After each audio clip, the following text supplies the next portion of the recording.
welcome back to Crushing On Podcast. We are talking about Barbie this week, and we have a great collection of women with us today.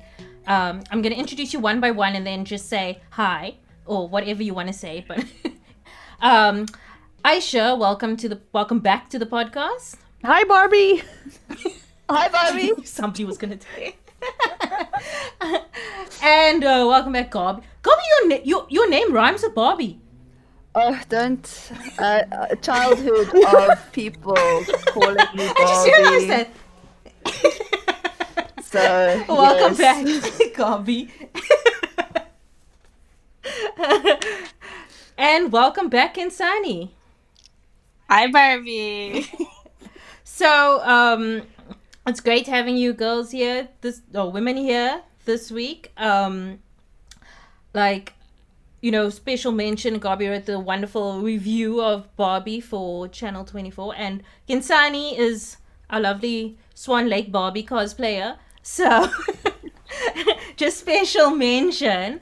But yeah. So, guys, tell me what made you initially want to watch Barbie? I don't know who wants to go first. I can go. So I've been a long time Barbie fan. Like since I was a kid, I watched. Actually, to this day, I've seen every single of the animated movies. So from Nutcracker to Swan Lake, to Fashion Fairy Tale to the recent ones. Big fan of that cinematic universe. Big fan of the lore. I used to also collect like all the Barbie books they used to release with the dolls as well. So I'm a big fan of like just Barbie cinema. So obviously the chance to see this live action was like absolute dream. Like couldn't wait to see where they would take my favorite character / actress / fairy / mermaid / doctor / Yeah, and you, Gabi? So I'm a Barbie convert, shall we say? I was very anti-Barbie growing up, but I don't know. I think for me, like, you heard there was the Barbie movie coming out, and then you hear Margot Robbie and Greta Gerwig's attached, and I think that's what got me like a little bit excited for it. And then the first look of Margot Robbie as Barbie, I was in love. I was just like, this looks fantastic just from that one picture. And yeah, and the hype just been building, and I for the first time in my life, basically, I have willingly have pink in my closet. So yeah, it's interesting how captivated I was with this movie, especially like leading up to it and like following everything, and I was just so obsessed with everything behind the scenes as well. And you, Ayesha? Same. I also suddenly have pink in my closet. I remember seeing the trailer and being like, "This is my Joker." So I was excited purely because of the nostalgia that it would bring me. I had a lot of Barbies growing up. I had a lot of clothes for the Barbies, furniture for the Barbies, shoes for the Barbies. So, and like also seeing the behind the scenes and how they incorporated how you play with the Barbie and all of that into the actual film, that made me very, very excited. So I was very, very excited to see how Miss Gerwig was going to bring that to life. For me, this was like my dream. Like I've always been a big Barbie fan. Like I had like Barbie comics that my sister she was traveling in America and she used to bring it back for me, and I was so excited. And obviously I had the dolls and everything, and like the clothes, but my mom didn't see the point in buying clothes all that often, so I used to like just take scraps of material and just like make everything a boob tube dress. My Barbie had so many boob tube dresses because I was like, I've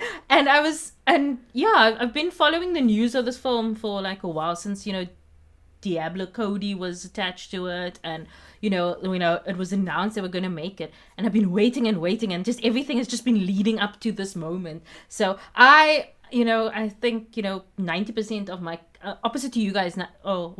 Gabi and Ayesha, 90% of my cupboard is pink. So for me, dressing up for Oppenheimer is a problem. But I don't have that problem. Yeah, My wardrobe is an Oppenheimer wardrobe. yeah, same.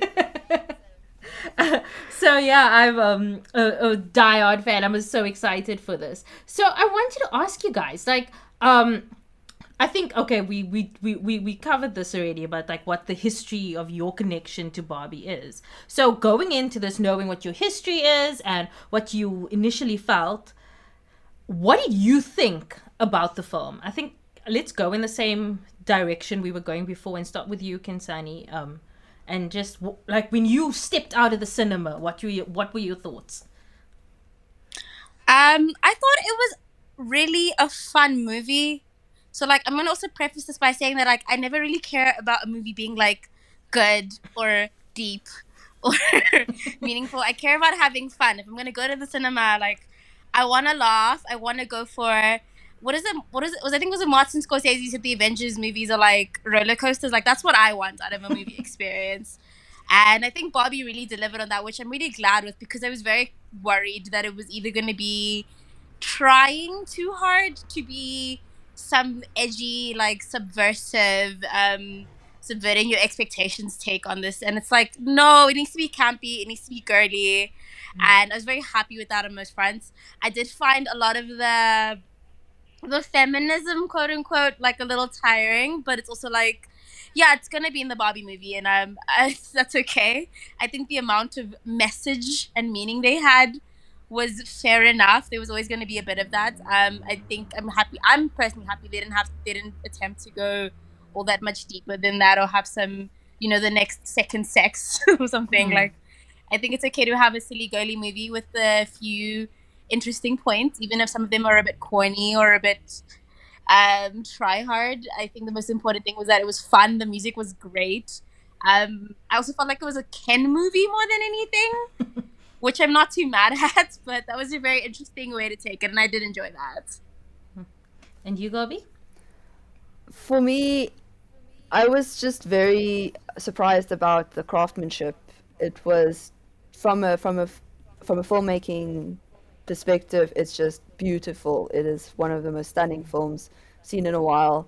And it had that like classic old Hollywood to it, almost like that, the sets and the Ken musical number. It was just so cool, and I felt like I was transported into a different world, and I was also very happy that they didn't spend that much time in the real world. Like, most of it was in the Barbie Land. I think I would have been a bit upset if it was most of the real world. I think it was enough there to, like get you into it and make it feel like something realistic.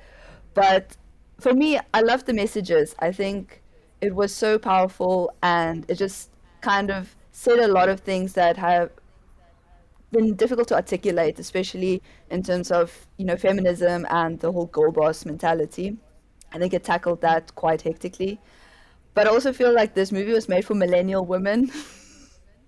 Like, we all grew up with that issue, with body image issues, feeling like we're not enough. And I feel like I'm so happy for the Gen Zs. There's still so much to go through, but I feel like they don't have to deal with some of that stuff that we had to deal with growing up. That was really hectic, especially coming from magazines and peer pressure and stuff just all around you. It's all about what you look like, and that fact about Margot Robbie feeling like she's not pretty enough to be a Barbie, to be who she is. I felt that for me was very impactful. And you, Ayesha?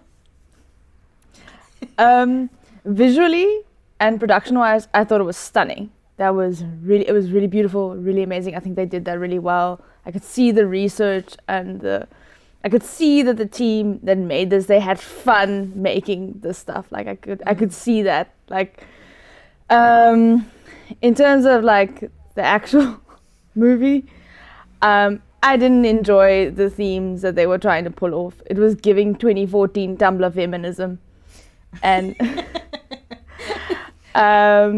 I felt thematically there were too many things that were trying to be said, whether it was the feminism and the patriarchy, whether it was loss of girlhood, whether it was like the mother-daughter themes. There was just too much happening all at once for me, and I didn't know where to put my focus. And then I felt like every time there was a theme that was trying to be told, it was mansplained to the audience. And I don't know whether that was done on purpose, whether they were trying to do that in an OTT way, because the movie was OTT, and in a good way. I just felt that the themes were all over the place, and it made me irritated. And the movie there were certain parts that felt too binary.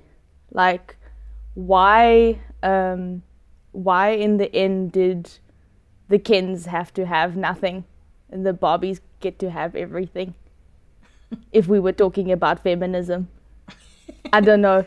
It just, maybe I think too much, but yeah. So overall I like the writing pissed me off.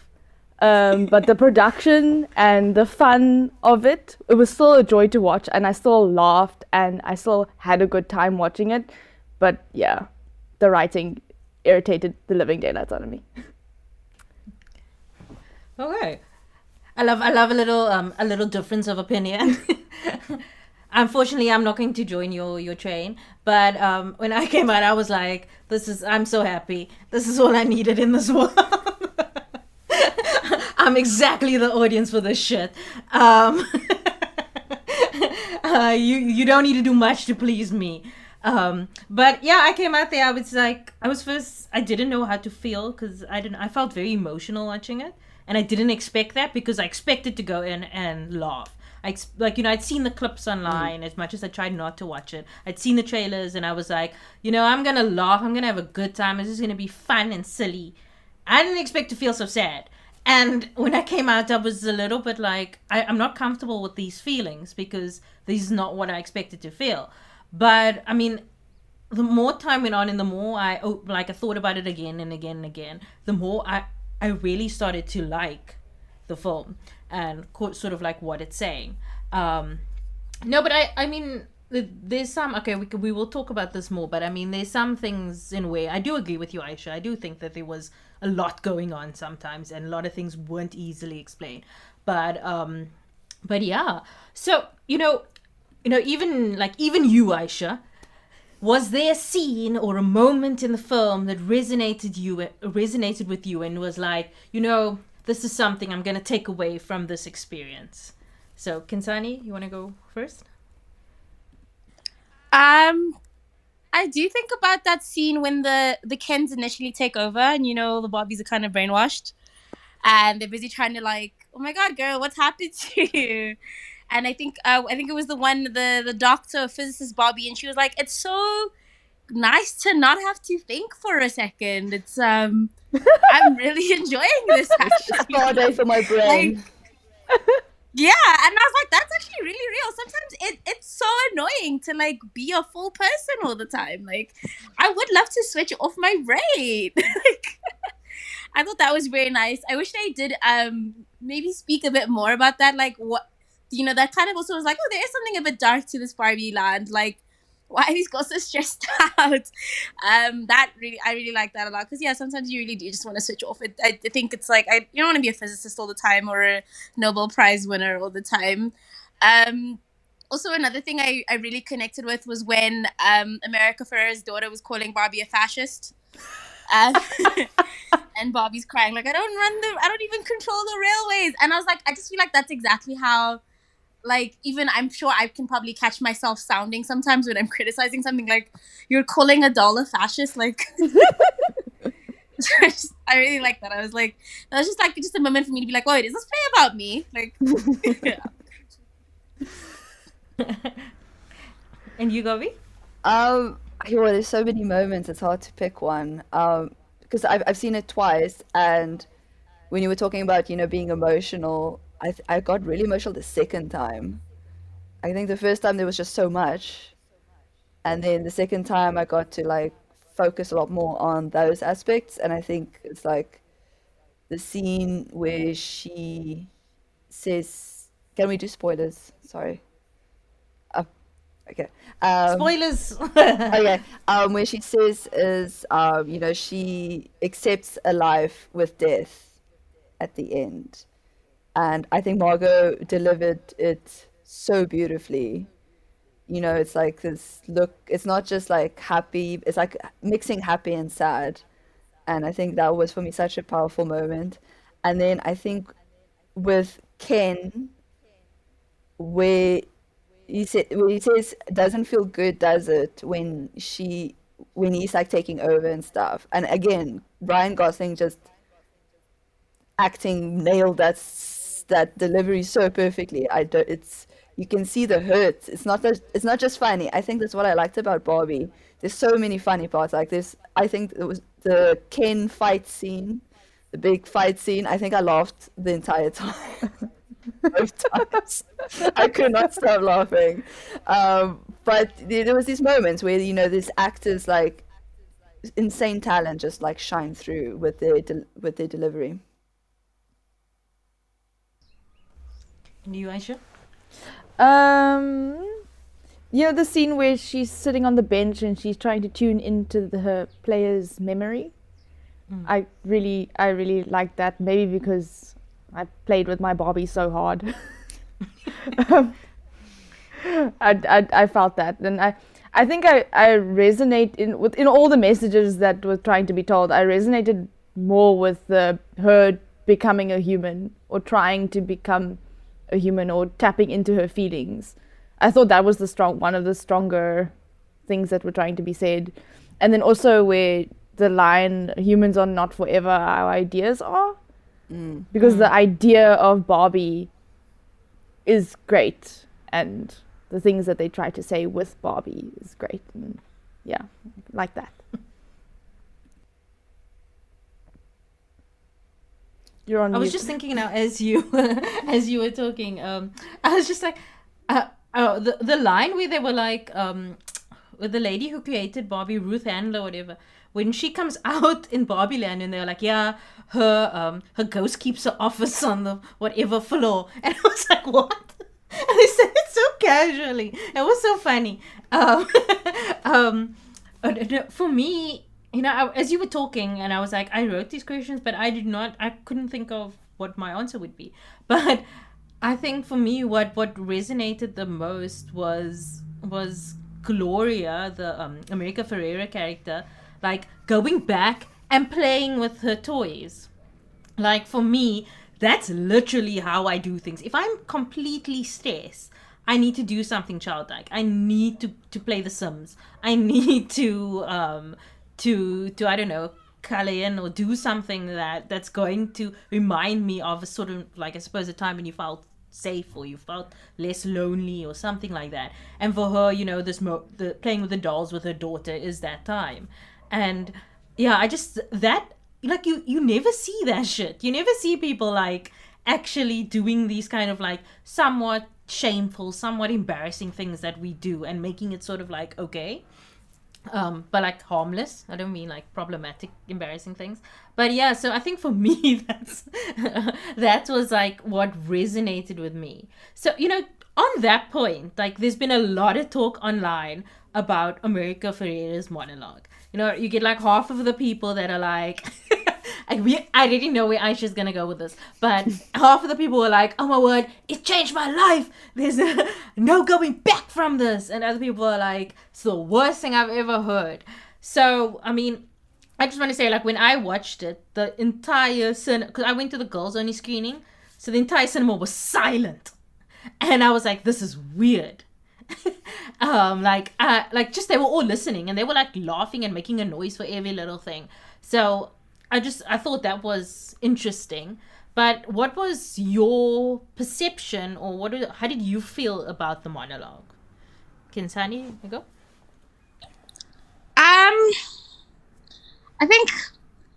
I think she performed it really well. Like, I enjoyed it. I think I also had the same experience in my cinema where like everyone was rapt she had the attention of like the entire cinema. Like, yeah, I was ears open, like sitting up. Great, she did that. She performed that really well.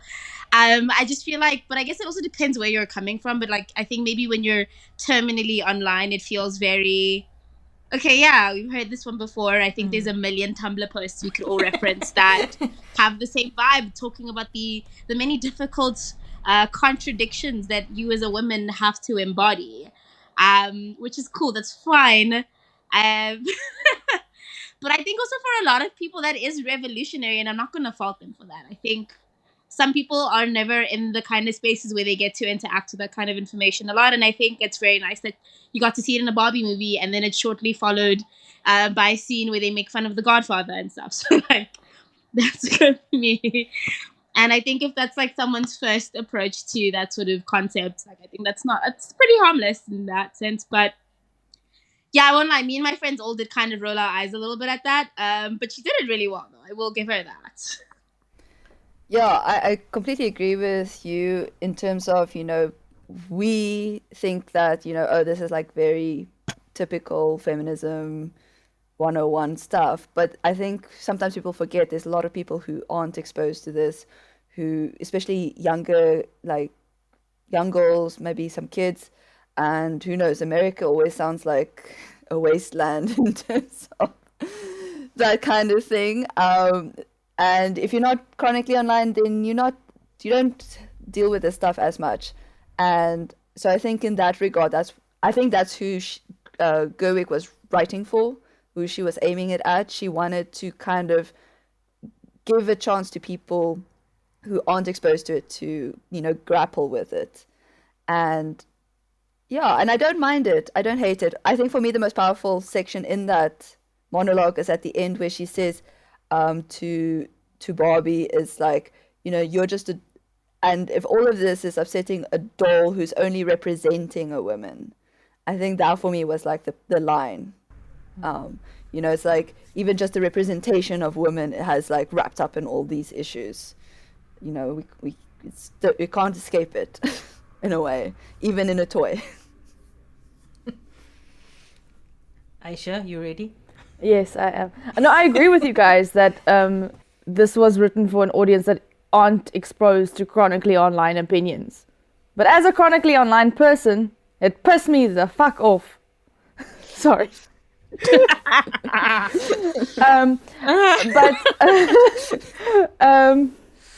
I think, but Gerwig does a white woman feminism speech in all of her movies.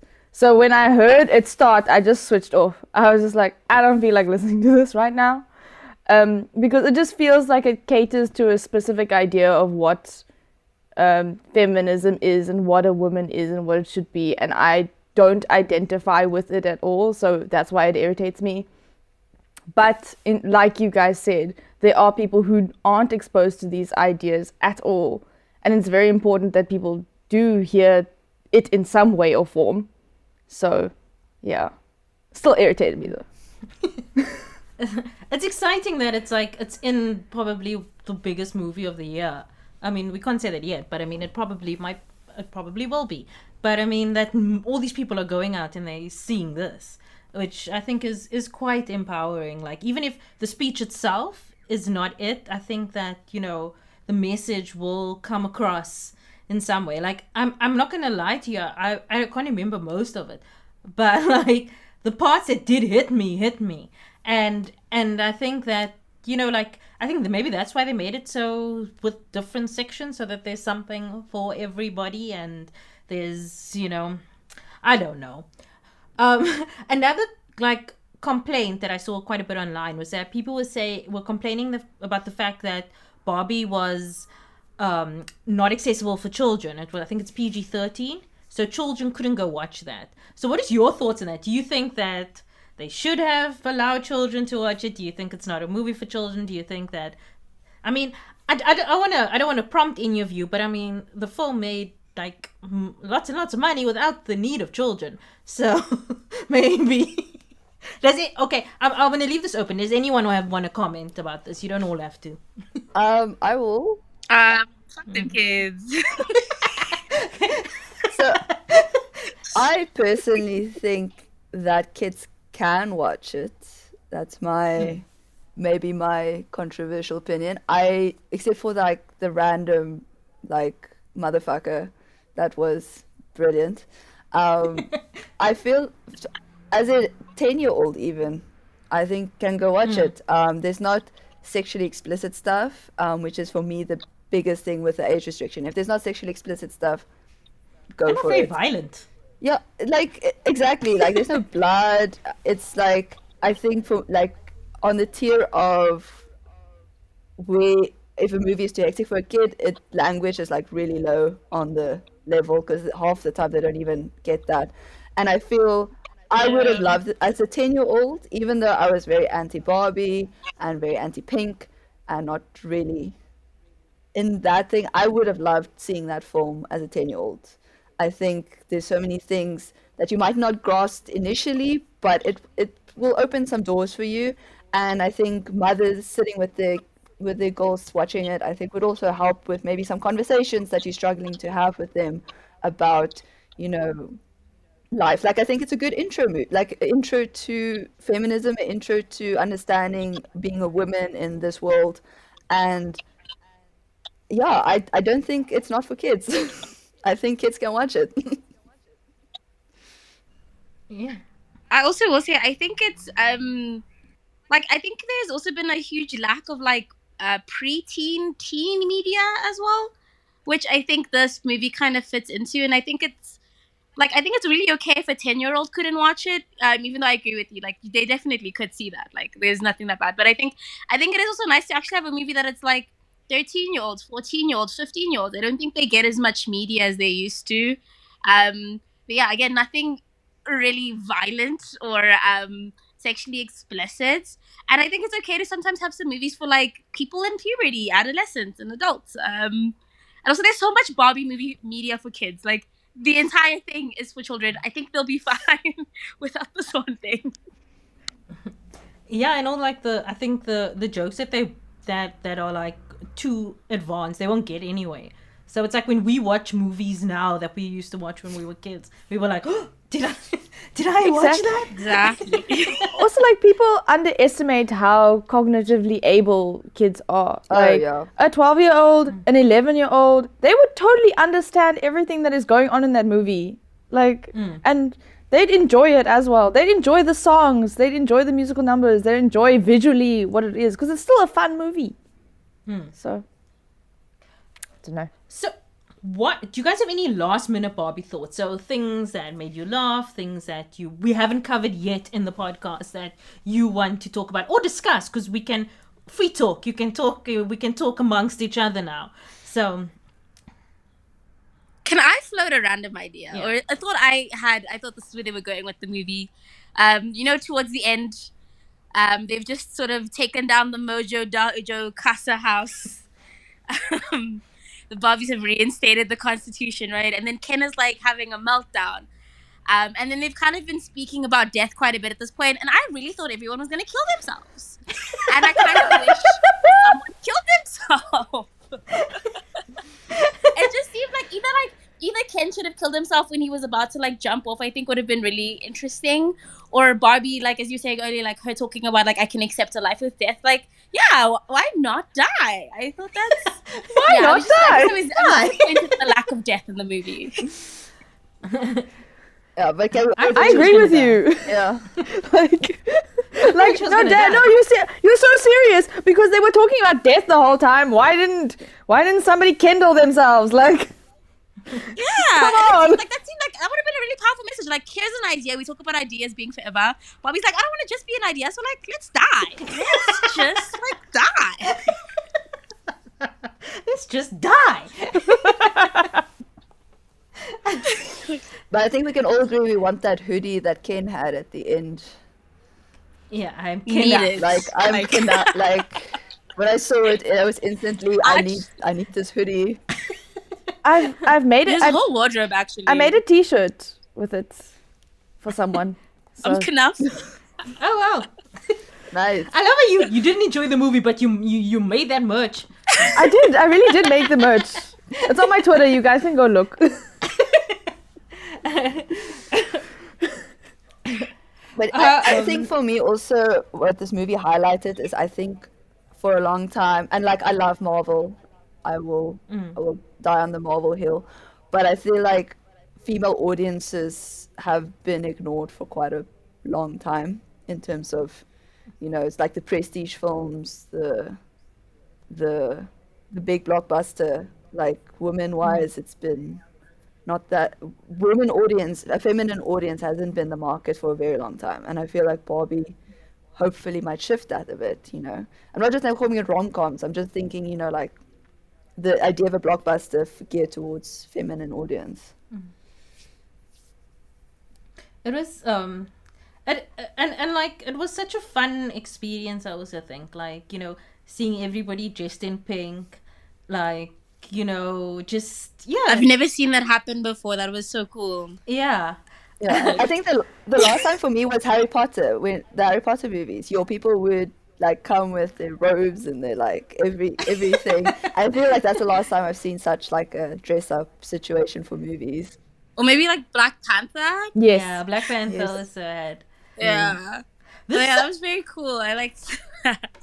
Yeah, the marketing on that is so crazy. Wow, like Yeah, did you hear? It was like something And like then they- $150 million. And they've already made their back. it has to be more than that. And they've already made the marketing budget back. They've already made the amount of film costs back. So like, it was worth it in the end. Yeah. But they knew it. Yeah, next is the Barney movie. But I think they knew it. They knew it was gonna, like, it's good. Like, they also knew it. You can sense in the marketing, especially if you look at like Warner Brothers, when like with the Flash and the Bomb, they knew it wasn't good. They didn't put in the effort that they did, and I feel like they knew what they had with Barbie, and that's why they went all out, and Mattel as well. Also, that's the other thing, Mattel. I am impressed with the freedom they gave Gerwig in many things. Yes. Yes. That was very surprising. I didn't think it would be that free. So, yeah, I Did you did. see So what now she did this- it. The CEO of Mattel looks like Will Ferrell. Yes, I saw a photo of him the other day. Oh my goodness, I literally was like, "Whoa!" Oh, you guys were like, "Yeah, let's go. Like, we're for real about this. Like, make any joke you want." I loved how they characterized those suits. And when I say suits, the boardroom of men. Yeah. That was hilarious to me. How silly and stupid they were, because that's how men in the boardroom behave. They all repeat each other, and they Yeah. they what did they beat each other off? Yeah. Beat each other off. Why don't we ever just tickle each other, guys? I think for me, the Why do favorite we is all need to the. go? I think the favorite is the Barbie. bicycle. All of them on the like Yes. bicycle. Like visually, that was masterful. The black suits Yeah. and the pig. I was like, beautiful, stunning. Oh no, that was brilliant. Any other last thoughts before we wrap it up? I mean, I could go on forever about the production design. Like, you know, when they tried to put her in the box and that little wire thing, they were Yes. trying to handcuff her. Damn. Like, I mean, that's I just, also like how much of a soundstage movie it was. Like minimal CGI. I really enjoy that. Like pure just soundstage film. Like you really feel like it was all shot in one place. Like that was actually very nice to see. I haven't seen that in a minute. Very enjoyable. Yeah, it was stunning. I just want a full-length documentary about behind the Yeah. scenes. That's all I want. Just watch that with Greta Gerwig. Yeah, no, 100%. commentary. I feel like they must have made that. I'm sure they did. I am certain. Yeah. But okay, maybe you guys can help me. So I'm trying to understand. So when a Barbie's on the shelf, like in the shops, and you buy that Barbie, does that mean that Barbie then goes to Barbie Land? There's like a Barbie Land version of that Barbie. Or is every Barbie that ever exists in Barbie Land, or only the ones that are currently in play? Well, they had the discontinued ones, so I assume it's everybody. But somebody that's obviously made. owns those. Yeah. But somebody owns those discontinued Barbies. Oh. So I'm like, I love this. Let's tear apart the lore. Is this a yeah, tell us about your discontinued Barbie? discontinued. Called Ricky. from the 60s. Yeah, I think it looks like it's one Barbie who gets played with multiple players to her, and I guess the one with the strongest essence dripping into the doll is. Oh, so you're saying that there's like one stereotypical Barbie and everyone who has a stereotypical Barbie is Yeah. okay, I get that. Because else there would have been I mean, 20 I have to more. imagine that's how it has to be. Honestly, I love that they don't. Maybe there's multiple Barbie lands. I love that they don't explain it. To be honest, I think keep the magic. Yeah. Like.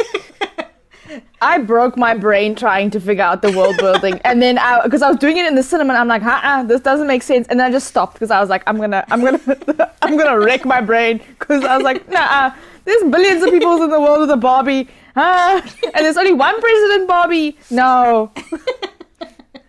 More like dictator Barbie. But if you've ever watched the animated movies, they also have really weird world building because all those first Barbie movies from like the 2000s, like the Nutcracker Swan Lake, you find out later that Barbie's like an actress in those movies, right? Which is fine because the premise for those first ones is usually like she's telling a story and then she'll be Rapunzel, etc. And then you find out in the one movie this whole time in her world she's been acting in those movies. So in the Barbie universe, there's a Barbie as Rapunzel DVD flowing around. But then there's also still real fairies and magic. So it's just, it's just like inherent to her whole thing. It's a very complicated thing. I love that scene in the boardroom where the employee asks, like, so is it like an alternate world? And they just say yes. They just like, it's a town in Sweden. Is it a parallel universe or an alternate world? It's a town in Sweden. Imagine you like just rollerblading down that thing and then all of a sudden you're like, why am I on a bike all of a sudden? And why am I on a rocket ship? What's going on? But I love it. I'm like, don't care. It's fine. Doesn't make sense. It's a portal fantasy. It's a portal fantasy. That's the trope. And I love that they didn't actually really explain that either. They didn't explain like, oh, when Kate McKinnon Barbie was like, oh, you must have done something to open it on outside, and then that person opened it or whatever on like Gloria opened it on their side. And then we don't ever find out why Barbie opened it. Yeah, actually. Oh my god. I don't know. I feel like maybe she was already starting because she goes on about how everything's perfect and it's all fine, and maybe like in the back of her head, like subconsciously, she's just like it's the same thing over and over and over, and that's maybe what triggered it. Is like she's just this constant repetition. I don't know. Yeah, there's gonna be so many deep dives on this movie.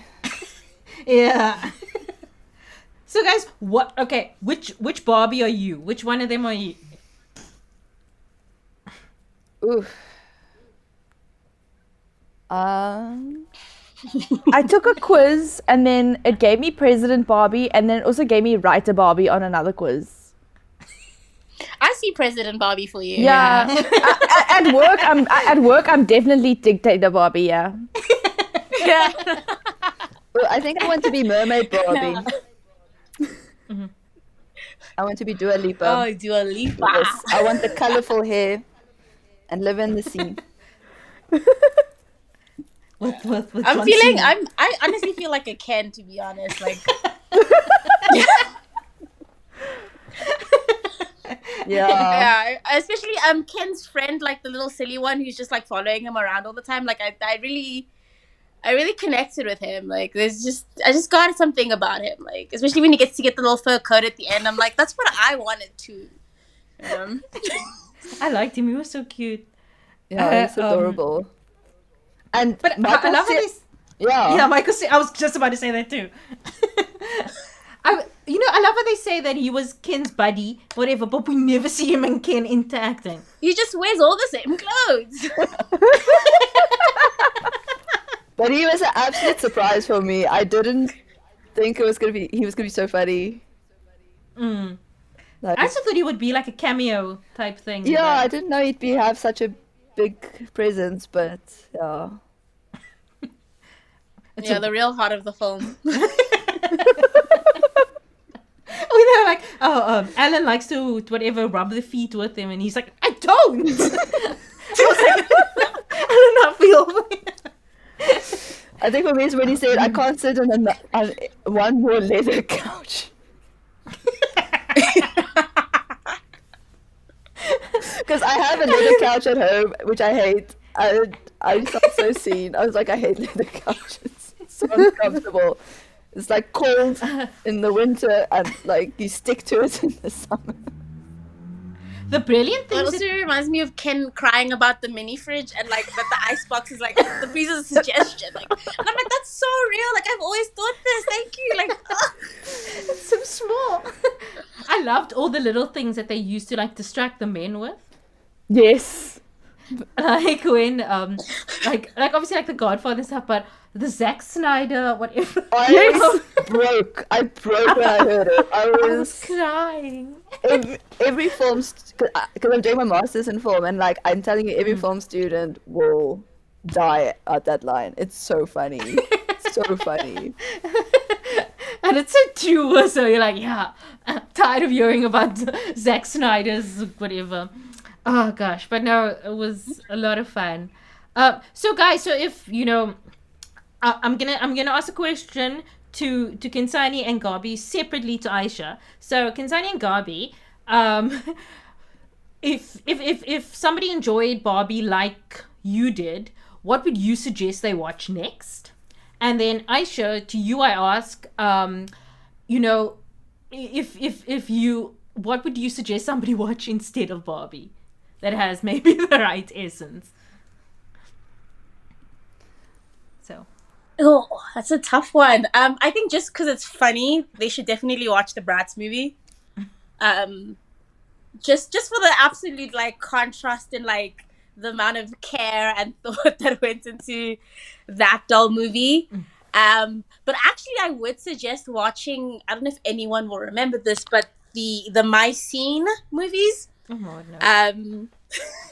I do not Yeah, remember because those that. are actually like I've rewatched them again. They're actually really good. They have like some good like grown up themes. And if for anyone who doesn't know this, but like My Scene were like the the Mattel alternative to Bratz. So they were still shaped like Barbies, but they were like they dressed in sexy clothes and like they hung out as a cool group of friends and they all had boyfriends like the Bratz. And they had a bunch of like movies. There's like one Jam in Jamaica, My Scene Goes to Hollywood, and they talk about like fame and friendship and sisterhood and stuff. And I think those are actually really fun movies to watch, and they're animated very interestingly. And it's interesting to see that like compared against Barbie, and it's like fun, and they've got good music. I would say like the classics like Clueless and Mean Girls, definitely has that Barbie energy for me, especially like costumes and like, pink and so on. But if you're looking for, ironically, a Zack Snyder movie, is Sucker Punch. Because it's also about a group of women in a insane asylum, but they have lots of fantastical adventures as they try and escape the insane asylum. Lots of cool costumes, lots of cool music. It's a bit on the dark side because it's Snyder, but I think it's a good follow up to Barbie if you want to watch women kick ass in cool outfits. I love the contrast of Insane Asylum and then Barbie Land. Exactly. Ayesha? I just want to say I was obsessed with My Scenes. My Scenes were... I have the My Scenes, and I second Superior. I second Khensani's recommendation of the My Scenes movies. They were incredible.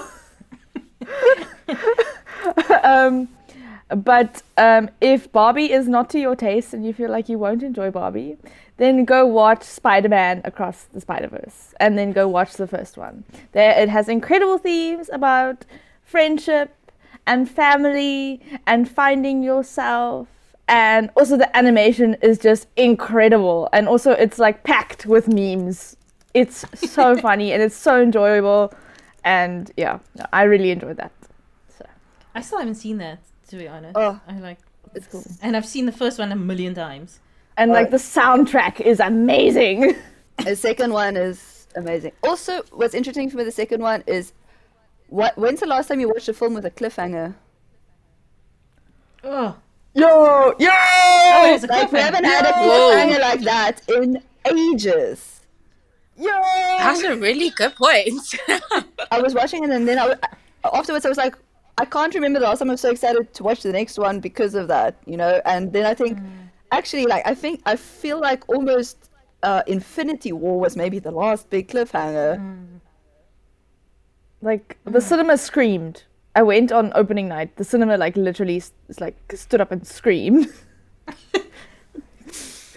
So, okay. yeah.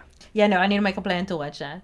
Yeah. For me, I'm if you like colorful things or movies that are colorful and very like Barbie aesthetic-ish, one of my favorite movies is But I'm a Cheerleader. It's obviously So good. a lot more gay than Barbie, but it's got similar vibes. I don't know how to say it. Other than the color scheme, it's got like similar vibes to the film, like the way that they act and the way they talk and stuff like that. Yeah, that'll be my suggestion. It's a 90s film. But yeah, thank you guys so much for joining us on the show. It was a lovely chat, and yes, Barbie's currently in cinemas. That's all from me this week. If you would like to support the podcast, you can go to patreon.com/crushingonpod, where you can get some bonus content in exchange for a monthly financial subscription. To catch us on social media, you can find me at Karen Welby on Instagram and at Karen Welby's with an S on Twitter. The podcast can be found at Crushing on Pod on Twitter, Instagram, TikTok, and Facebook. You can find more information about this and all our other episodes at our website, crushingonpodcasts.com, and send any feedback to mail@crushingonpodcasts.com. The show is produced by me, Karen, Rebecca Barches, and Leanne Phillipson. Our logo was designed by Nathifa Maroof. If you like the show, tell everyone that you can, any way that you can. Keep up to date with all our episodes by subscribing to the show on Spotify, Apple Podcasts, or wherever you get your podcasts. And please rate and review the episodes on Apple Podcasts or Spotify, as it helps others find the show. We'll be back soon with another in-depth conversation. See you then.